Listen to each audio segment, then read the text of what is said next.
మన ప్రభు అయిన యేసుక్రీస్తు నామములో మీ అందరికీ శుభములు తెలియజేయచ్చు ఉన్నాను. నిర్గమకాండము 5వ అధ్యాయము 3వ వచనము.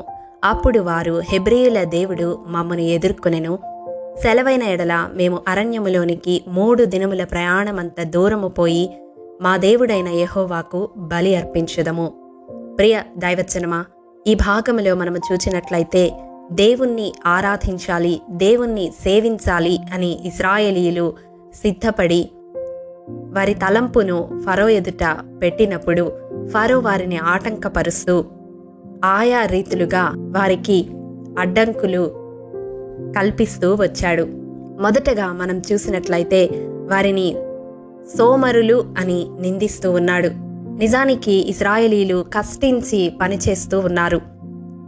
వారు కఠిన సేవ ఐగుప్తీయులకు చేస్తూ ఉన్నారు.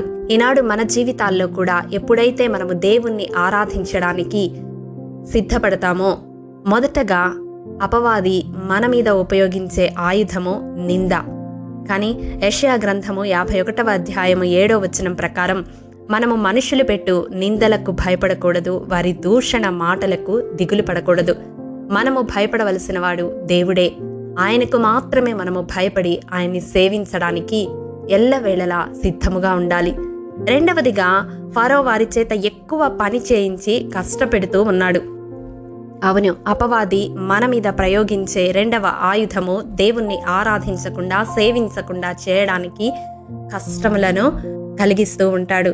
కానీ ప్రియ దైవజనమా, కష్టకాలములో దేవుడు మనకు రక్షకుడై ఉంటాడని ఇర్మియా గ్రంథం 14వ అధ్యాయం 8వ వచనం ప్రకారం మనం జ్ఞాపకము చేసుకొనాలి.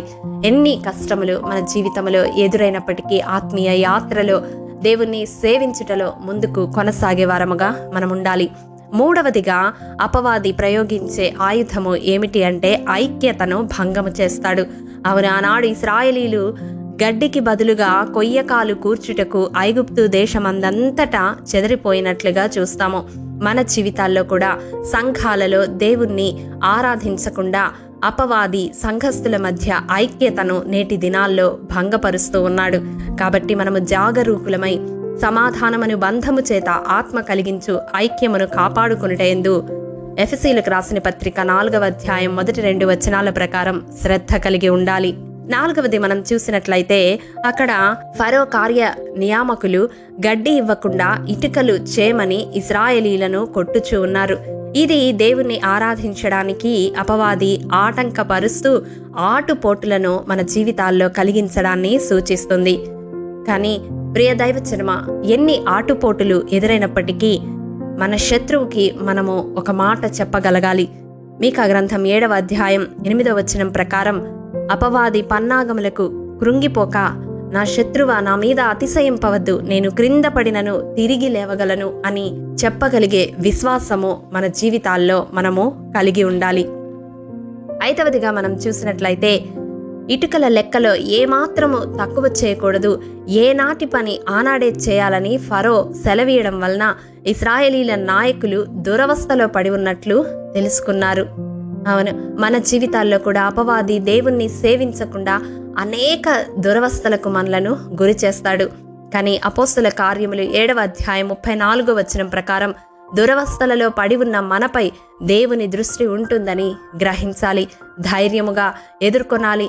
క్రీస్తు యేసు మంచి సైనికుని వలె పోరాడాలి. 6వదిగా చూసినట్లయితే దేవుణ్ణి ఆరాధించడానికి ఆటంకపరుస్తూ మరణకరమైన పరిస్థితులను అపవాది మన చుట్టూ ఆవరింపచేస్తాడు. ఆనాడు ఇశ్రాయేలీయులు అంటారు కదా, తమను చంపుటకు ఫరోకును అతని దాసుల చేతికిని మీరు ఖడ్గమిచ్చారు అని ఇశ్రాయేలీయులు మోషే అహరోన్లతో పలుకుతారు. అవును, ఇశ్రాయేలీల నాయకులు ఈ మాట పలకడం మనం అక్కడ చూస్తాము. మన జీవితాల్లో కూడా దేవుణ్ణి ఆరాధించేటప్పుడు మరణకరమైన పరిస్థితులు మనలను ఆటంకపరుస్తూ ఆవరించినప్పుడు ఒక్కటే మనము జ్ఞాపకం చేసుకొనాలి. మనము ఆరాధించే దేవుడు మరణాన్ని తప్పించగలడు. మరణము నుండి జీవములోనికి దాటించిన ఆ జీవాధిపతి అయిన దేవుని వైపు కనులెత్తి చూచేవారముగా మనం ఉండాలి. ఈ పోరాటాలలో తప్పక విజయము మనదే అని గ్రహించాలి. మన పక్షముగా దేవుడు వ్యాజ్యమాడి యుద్ధమాడి మనలను గెలిపిస్తాడు అని నిత్యము విశ్వాసముతో రగిలించబడాలి. చివరిగా చూసినట్లయితే 7వదిగా అపవాది కీడును కలుగజేస్తాడు.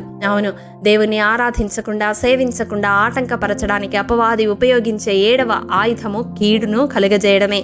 కానీ యోబు గ్రంథము 5వ అధ్యాయం 19వ వచనం ప్రకారం 7 బాధలు కలిగినను ఏ కీడును మనకు కలగదని దేవుడు చేసిన వాగ్దానము మన పట్ల నెరవేర్చబడాలని ప్రార్థించే వరముగా ఉండాలి. అవును, కీడు నుండి తప్పించబడాలని ఆనాడు శిష్యుల కొరకు యేసయ్య కూడా ప్రార్థించి ఉన్నాడు కదా. మన జీవితాలలో ప్రార్థన అనే ఆయుధముతో ఏ కీడు మన దరి చేరకుండా మనము అడ్డుకట్ట వేయగలము.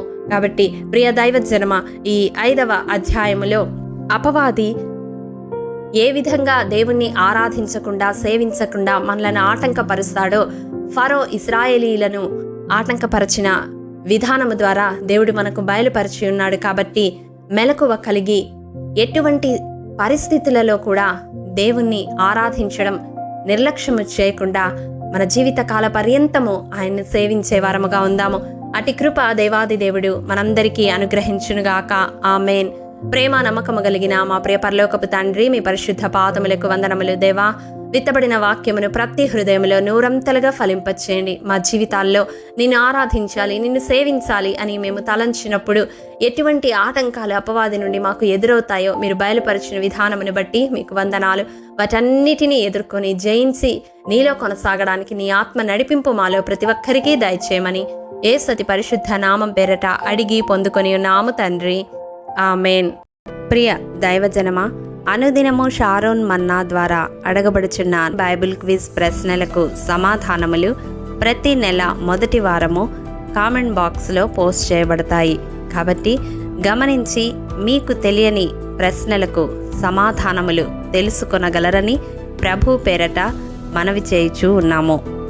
ప్రియ దైవజనమా, ఈ దినం బైబిల్ క్విజ్ ప్రశ్న: ఎడారిలోని అరుహా వృక్షముతో పోల్చబడినది బైబిల్లో ఎవరు? ప్రియ దైవజనమా, ఈ దినము జన్మదినము, వివాహ దినము జరుపుకుంటున్న వారికి షారోన్ గ్రూప్ తరపున హృదయపూర్వక శుభాకాంక్షలు తెలియజేయుచూ ఉన్నాము.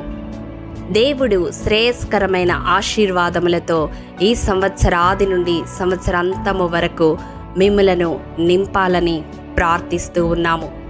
ఆమేన్.